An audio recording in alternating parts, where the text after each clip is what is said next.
au-delà du média TV, quel est l'avenir pour l'achat programmatique offline au sens large sur d'autres médias que sont la presse, le DOH, etc. Je sais que ce n'est pas forcément ton cœur de métier, Vincent, mais peut-être que tu as un avis agnostique, pourquoi pas, sur ce sujet. Alors, je vais laisser naturellement Kaouta répondre à cela. Non, si je dois... on n'en a pas parlé d'ailleurs, mais on parlait de convergence des deux mondes. Sur notre offre, donc Programmatique Télé, on a la possibilité, grâce au partenariat qu'on a lié avec Xandr et Analytics, et puis de pouvoir également mesurer le drive to web. Donc, c'est pas un scoop aujourd'hui.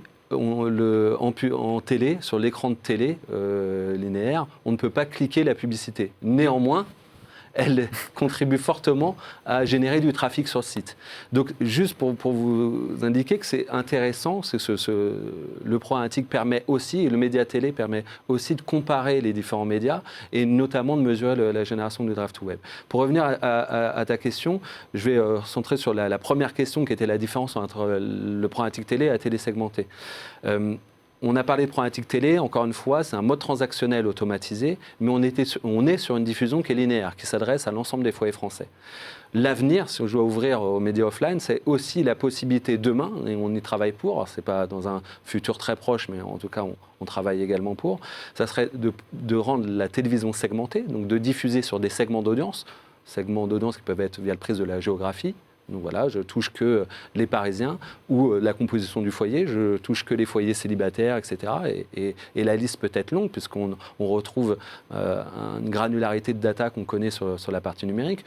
Par exemple, la possibilité de croiser des bases de données, d'avoir un client qui a une base de données dans son CRM onboarding et de ne toucher que cette base-là. Et donc cette télévision segmentée pourra demain être éligible en programmatique.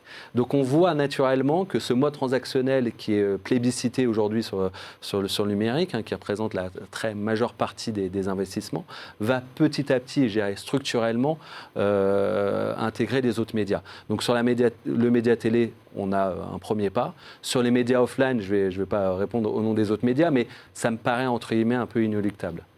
Merci Vincent. De ton point de vue, Grégoire, justement, puisque tu es une plateforme et qu'on parlait de standardisation, tu parlais de tes vœux en termes de standardisation dans le domaine télé, peut-être que tu as des vœux en termes de standardisation sur d'autres médias. Les médias offline aujourd'hui, si on entend par programmatique, l'achat automatique, même si le programmatique c'est pas forcément automatique. Nous sommes d'accord. Voilà. Il y a des plateformes comme par exemple sur la presse. C'est de moi ça. C'est Michel, copyright Michel. Il y a des plateformes qui permettent par exemple l'achat automatisé de la presse, type AdWanted par exemple, pour ne pas les citer. Donc aujourd'hui, il y a quand même un programmatique un peu partout. Tu citais le DOH, le DOH dans son nom, de toute façon, il y a déjà du digital, donc tout à fait. Déjà online. Donc c'est vrai qu'aujourd'hui, il y a très peu de médias qui ne sont pas justement programmatisés ou automatisés. Maintenant, je rejoins ce que disait Vincent, je pense qu'aujourd'hui, il y a surtout une deuxième étape à passer sur la télé, sur la presse, sur le DOH aussi, sur les métriques qu'on peut inclure dans ces reportings, sur comment re-shooter l'audience et comment justement faire ce Graal qui serait en gros un seul point d'accès avec tous les canaux en face de nous et pouvoir gérer une campagne avec un seul point d'accès, que ce soit DOH, presse, télé, digital, et avoir un reporting unifié et se dire « Ah, j'ai touché Michel en DOH parce qu'il est passé par là, je vais le retoucher chez lui le soir tranquillement avec le site 20minutes.fr par exemple. Voilà, donc c'est vraiment différents trucs comme ça à mettre en place. Je trouve que c'est ça l'avenir. Merci Grégoire. Le mot de la fin pour toi, ma chère Kaouta. Comment vois-tu surtout l'avenir du programmatique offline au-delà du média TV, ce qui nous permettra d'ouvrir sans doute pour un nouveau débat, et je serais ravi, pourquoi pas, de vous recevoir à nouveau. Mais de ton point de vue, quel est l'avenir de l'achat programmatique offline au sens large ? C'est un peu ce qui vient d'être finalement décrit. Finalement, ce n'est pas un avenir, parce qu'on est déjà dedans, quelque part. La digitalisation, elle a quand même bien grignoté les médias traditionnels, les a bien bien transformé. Aujourd'hui, effectivement, tu parlais de la presse qui s'est énormément digitalisée et aujourd'hui, une marque, elle existe aussi avec un site, avec du contenu et il y a eu pas mal de sujets, notamment là-dessus, sur la valeur, etc. Donc, une marque, elle existe aujourd'hui en papier, elle existe aujourd'hui sur la partie digitale. Effectivement, la partie contractualisation peut être déléguée sur des plateformes pour effectivement gagner en efficacité, en temps et en productivité. Aujourd'hui, on peut acheter du digital au travers des plateformes. Ça, j'ai envie de dire, c'est le basique, c'est le b.a.-ba. La transformation, elle s'est aussi faite notamment au travers du média radio, qui est devenu audio on. Et aujourd'hui, qu'on est en capacité de pouvoir acheter, du moins, acheter les inventaires au travers des différentes web radios, des différentes plateformes de streaming. Et aujourd'hui, tout l'inventaire qui a été complété aussi avec tous les podcasts qui sont disponibles. Donc, c'est déjà quelque chose qui est faisable.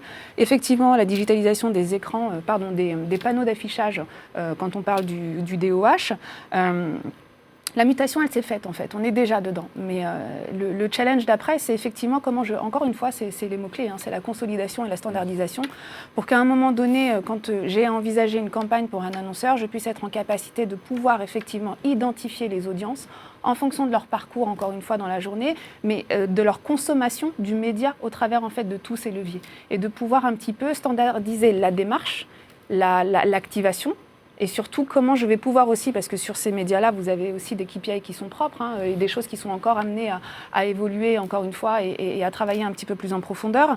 Et je pense qu'au-delà de la simple illustration au travers des KPI, on va dire digitaux, il y a aussi tout ce qui est derrière en termes d'engagement, en termes de réengagement. Enfin voilà, il y a tout un tas de choses encore qui doivent être approfondies. Et c'est demain, effectivement, comme tu le disais, Grégoire, c'est comment je vais pouvoir gérer une campagne en targetant en fait une audience et en ayant la capacité de pouvoir la reconnaître sur l'ensemble de ces médias. Et encore une fois, la clé de voûte restera pour moi les plateformes technologiques qui ont énormément à faire là-dessus pour pouvoir nous accompagner de manière à être les plus efficaces possibles. Donc l'avenir, non, puisqu'on y est déjà, mais il reste encore des étapes et une courbe d'expérience à approfondir, même si les cycles d'innovation sont de plus en plus rapides et que je trouve quand même qu'on capitalise aussi sur tous les learnings que l'on a et qu'on commet le moins d'erreurs possible en essayant d'être encore une fois très objectif, très rationnel et d'aller encore une fois de l'avant en pensant aussi aux bénéfices que l'on va apporter à nos annonceurs.